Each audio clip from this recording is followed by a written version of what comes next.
आज हम बात करने वाले हैं इंडियन नेवी के बारे में। तो सबसे पहले बात करते हैं इंडियन नेवी की हिस्ट्री के बारे में, ठीक है। तो एक्चुअल में इंडियन सब कॉन्टिनेंट में बहुत सारी नेवीज़ पहले हुआ करती थी, जैसे मौर्यंस नेवी है ना, मौर्य की नेवी, फिर चोलाज नेवी है ना। चोला की नेवी को आप जानते हो कि बहुत है ना, साउथ ईस्ट एशिया को पूरी तरीके से डोमिनेट करके रखती थी। उसके बाद शिवाजी की नेवी बहुत बड़े लेवल पे थी, ब्रिटिशर से भी लड़ जाती थी, ठीक। ब्रिटिशर से लड़ती थी, बहुत बार हार चुकी है। और एक किंगडम ऑफ टर्नचूर की एक नेवी थी जिसने डच अम्पायर को भी बहुत बुरी तरीके से हराया था, और इतनी बुरी तरीके से हराया था कि डच फिर दोबारा कभी इंडिया की तरफ आए नहीं, ठीक। लेकिन मॉडर्न फॉर्म में जो हमारी इंडियन नेवी है उसको मतलब बनाने का श्रेय जाता है ब्रिटिशर्स को, ठीक है। ब्रिटिशर्स ने जो ईस्ट इंडिया कंपनी थी उसने 1661 में है ना 1661 में एक नेवी बनाई जिसका नाम रखा British east India company marines. वो उसलिए इन लोगों ने बनाई ताकि वो ब्रिटिश ईस्ट इंडिया कंपनी को प्रोटेक्ट कर सके, ठीक। उसके बाद 1833 में जब ब्रिटिश ईस्ट इंडिया कंपनी अपना एक्सपेंशन कर चुकी थी तो फिर उन लोगों ने उसका नाम बदल किया हर मैजेस्टी नेवी। उसके बाद जब फर्स्ट वर्ल्ड वॉर और सेकेंड वर्ल्ड वॉर हुआ तो उसके बाद उसका नाम चेंज करके कर दिया जाता है रॉयल इंडियन नेवी, ठीक। ऐसे ही चलते रहता है। फिर सेकेंड वर्ल्ड वॉर होता है, फिर होता है देश का विभाजन और इंडिपेंडेंस। उस समय जब विभाजन हो जाता है, विभाजन होने के बाद जो मिलिट्री एसेट्स है उनको बांट दिया जाता है, तब उसके बाद भी ना इंडिया के पास 33 वॉरशिप्स और करीबन 2000 लोग थे। उसके बाद जब 1950 में इंडिया रिपब्लिक बनता है, यानी कि एक रिपब्लिक है ना, रिपब्लिक ऑफ इंडिया बनता है, तब इंडियन नेवी का नाम है ना, जिसका पहले नाम था रॉयल इंडियन नेवी, हटा करके इंडियन नेवी रह जाता है, यानी कि भारतीय नौसेना। उसके बाद एक्सपेंशन होता है ना। फिर 60-61 के करीब हमारा पहला एयरक्राफ्ट कैरियर आता है जिसका नाम रहता है INS विक्रांत, ठीक। उसके बाद बहुत सारे एक्सपेंशन होते हैं, ठीक।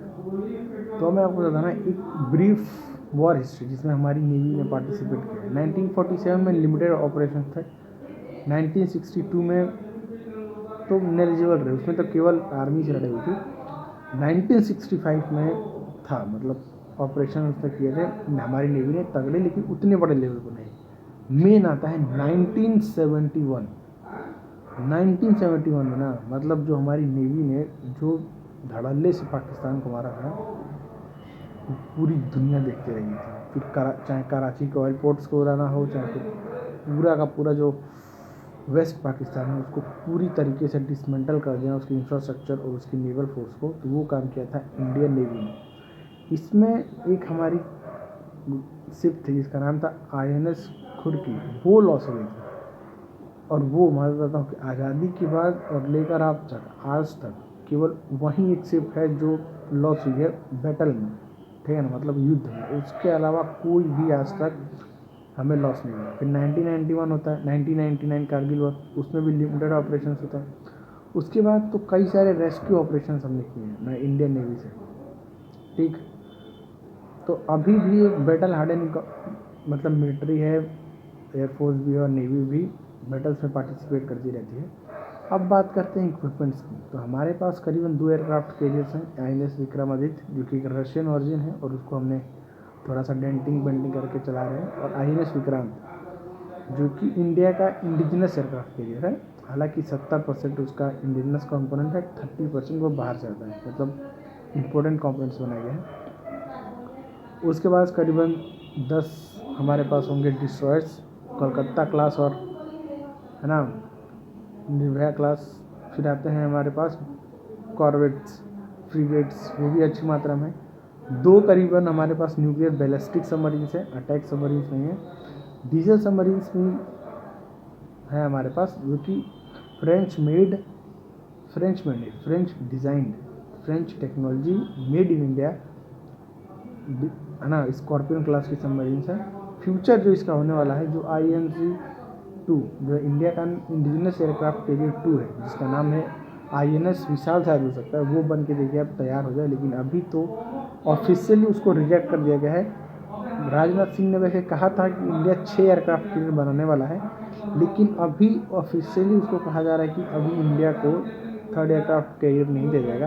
ये कहा है CSS ने, नहीं, chief cabinet committee on defence, है ना, उसने कहा है कि अभी नहीं, थ्रेड का फिर जरूरत नहीं है। हाँ, लेकिन जो हमारा जो प्रोग्राम है न्यूक्लियर सबमरीन खरीदने के लिए और डीजल इलेक्ट्रिक सबमरीन खरीदने के लिए, वो देखिए कब तक सक्सेसफुल होता है। मैं उस पर एक वीडियो ज़रूर बताऊंगा डिटेल में, है ना, क्योंकि मैं इसमें नंबर्स को एक्सप्लोर नहीं कर सकता, मैं आपको बताऊंगा अगली वीडियोज़ में, ठीक है। तो अगले दिन से मैं आपको इक्विपमेंट्स के बारे में बताऊंगा। तो यहाँ तक अगर आपने देखा है तो लाइक करें, कमेंट करें, सब्सक्राइब करें और कमेंट ज़रूर करना, ठीक। जय हिंद, जय भारत।